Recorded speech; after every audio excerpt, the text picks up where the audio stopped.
Pagi, siang, dan malam kami akan mempresentasikan tugas akhir sistem basis data yang disusun oleh teman saya, Sarah Apriani, dengan NIM 21030010, dan saya sendiri Firda Pamela Saiba dengan NIM 21030011, dan teman saya Damascena Rurung dengan NIM 21030021. Kami di sini mengambil IRD tentang Sistem Informasi Perpustakaan.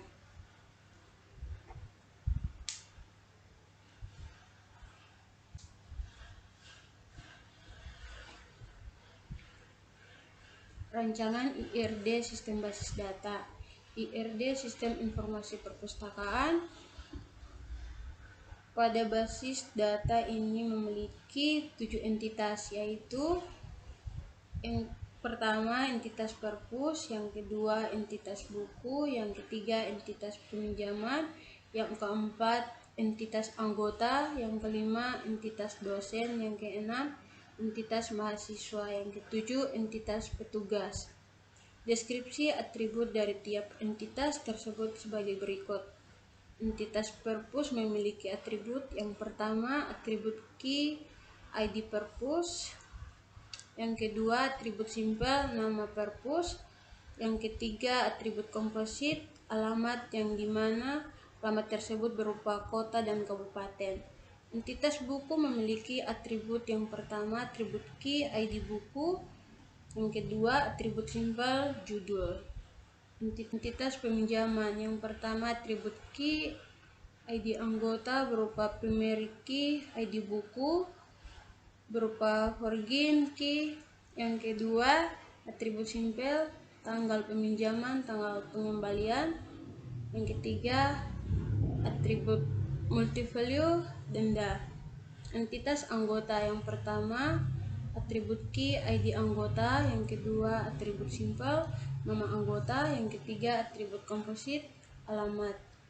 Entitas dosen yang pertama atribut key NIP dosen, yang kedua atribut simpel nama dosen tanggal lahir, yang ketiga atribut komposit alamat, yang keempat atribut derivatif umur, yang kelima atribut multivalue gelar. Entitas mahasiswa yang pertama entitas key NIM mahasiswa, yang kedua atribut simpel nama mahasiswa tanggal lahir, yang ketiga atribut komposit alamat, yang keempat atribut derivatif umur, yang kelima atribut multivalue hobi. Entitas petugas yang pertama atribut key ID petugas, yang kedua atribut simpel nama petugas tanggal lahir, yang ketiga atribut komposit alamat, yang keempat atribut derivatif umur, yang kelima atribut gelar. Di sini saya akan menjelaskan bagaimana menentukan kardinalitas relasi.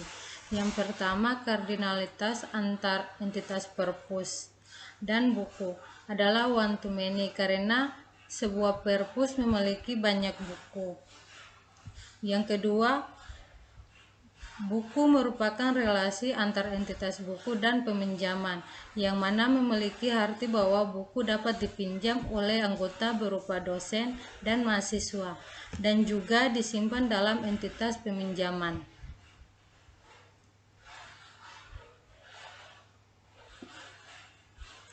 Kardinalitas antara entitas buku dan peminjaman adalah one to many karena satu buku dapat dipinjam oleh banyak anggota.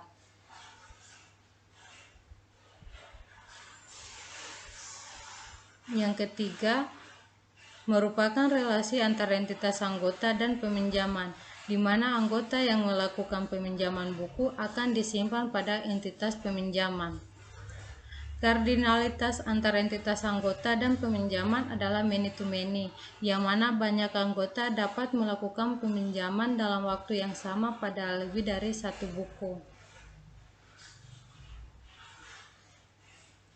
Yang keempat, merupakan relasi antara entitas peminjaman dan petugas, di mana semua proses peminjaman akan dilayani oleh petugas.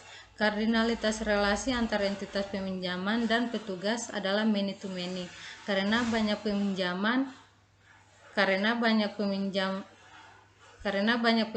buku dapat dilayani oleh satu petugas. Saya akan menjelaskan untuk tabel dan kardinalitas relasi masing-masing entitas. Di sini kami menggunakan Postgres untuk sistem informasi perpustakaan. Dapat dilihat terdapat kardinalitas relasi antar entitasnya masing-masing, di mana ada 7 buah entitas yang memiliki atributnya masing-masing. Dan untuk kardinalitas relasi antara perpustakaan dan buku itu adalah one to many, di mana memiliki arti bahwa satu perpustakaan bisa memiliki banyak buah buku.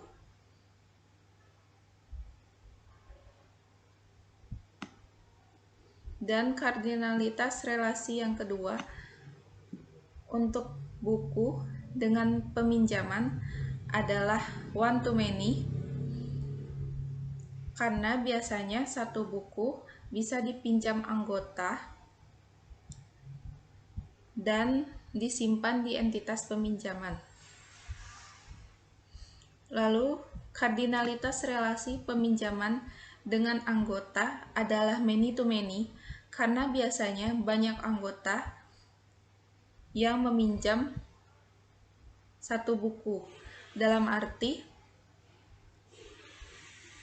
anggota bisa meminjam buku, misalnya buku matematika diskrit atau buku sistem basis data. Misalnya satu mahasiswa ingin meminjam satu buah buku sistem basis data, maka pasti persediaan buku sistem basis data tersebut akan banyak, karena banyak keinginan mahasiswa ingin meminjam. Jadi, dalam arti adalah satu anggota atau banyak anggota juga bisa meminjam banyak buku. Jadi di sini kardinalitas relasinya adalah many to many. Lalu ada di dalam entitas anggota. Di sini saya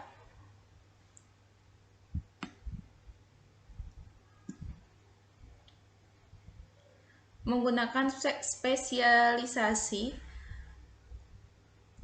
untuk menambahkan atribut dosen untuk menambahkan entitas dosen dengan entitas mahasiswa. Kardinalisasi antara entitas dosen dengan anggota itu adalah one to one. Kenapa? Karena biasanya satu anggota merupakan satu dosen. Dan kardinalitas relasi antara anggota dengan mahasiswa juga one to one, karena satu anggota biasanya satu mahasiswa.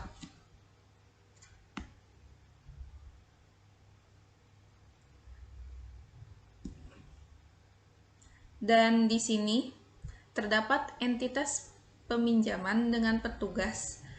Kardinalitas relasinya adalah many to one, karena bisa banyak peminjaman dilayani oleh satu petugas. Biasanya juga banyak anggota meminjam buku dan dilayaninya oleh satu petugas. Di sini saya menambahkan denda atau bolehan tipe datanya, karena denda ini kan termasuk atribut derivatif atau atribut turunan. Denda ini turunan dari atribut tanggal peminjaman dan tanggal pengembalian. Atau nanti kita hitung dendanya itu adalah selisih.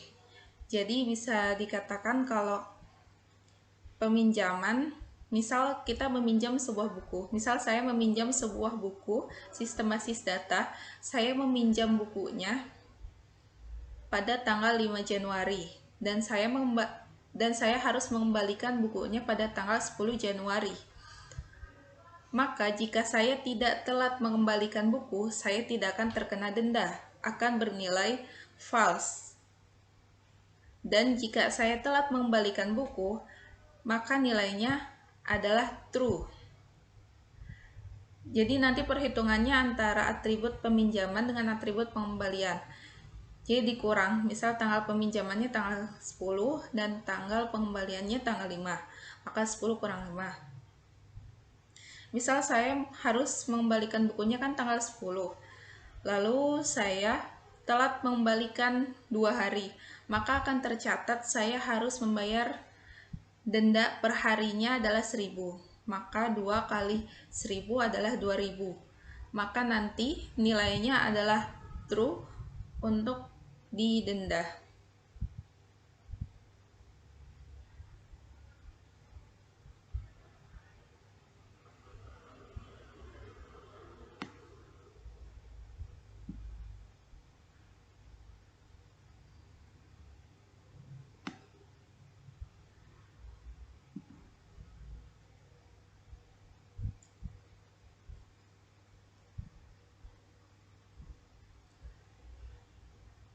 Saya akan sedikit menjelaskan tentang peminjaman bukunya dan dendanya.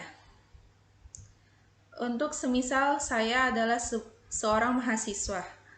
Saya seorang mahasiswa yang masuk ke member anggota. Kenapa kena anggota? Karena biasanya di sebuah perpustakaan, kalau ingin meminjam buku, itu harus menjadi anggota dulu. Jadi saya meminjam buku. Saya adalah seorang mahasiswa, lalu saya masuk ke dalam anggota.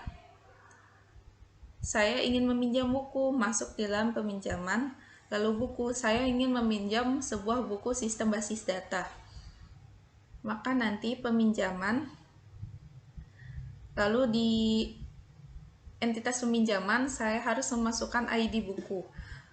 Lalu di entitas buku saya harus menuliskan judulnya dan masuk di ID anggota. Jadi saya harus mendaftarkan ID anggota saya dan di entitas anggota saya harus mendaftarkan NIM saya. Lalu setelah di entitas peminjaman disimpan dan dikelola oleh petugas. Untuk petugasnya sendiri adalah mengelola denda, seperti yang saya katakan seperti tadi. Untuk denda ini terdapat nilai true dan false, di mana nilai true dan false itu dihitung dari tanggal pengembalian dan dikurang tanggal peminjaman, atau kita sebutnya itu adalah selisih. Dan selisih tersebut nanti akan menentukan apakah saya mendapatkan denda atau tidak. Jika saya mendapatkan denda, saya per hari harus membayar 1000. Jika saya telat mengembalikan dan nilainya adalah true. Namun jika saya tidak telat mengembalikan dan nilainya adalah false, maka saya tidak membayar denda. Lalu setelah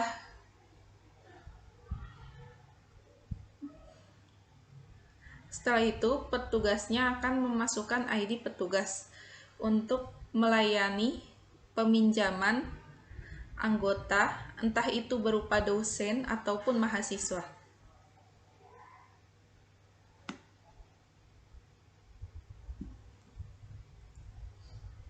Sekian presentasi dari kami. Mohon maaf bila ada salah kata. Wassalamualaikum warahmatullahi wabarakatuh.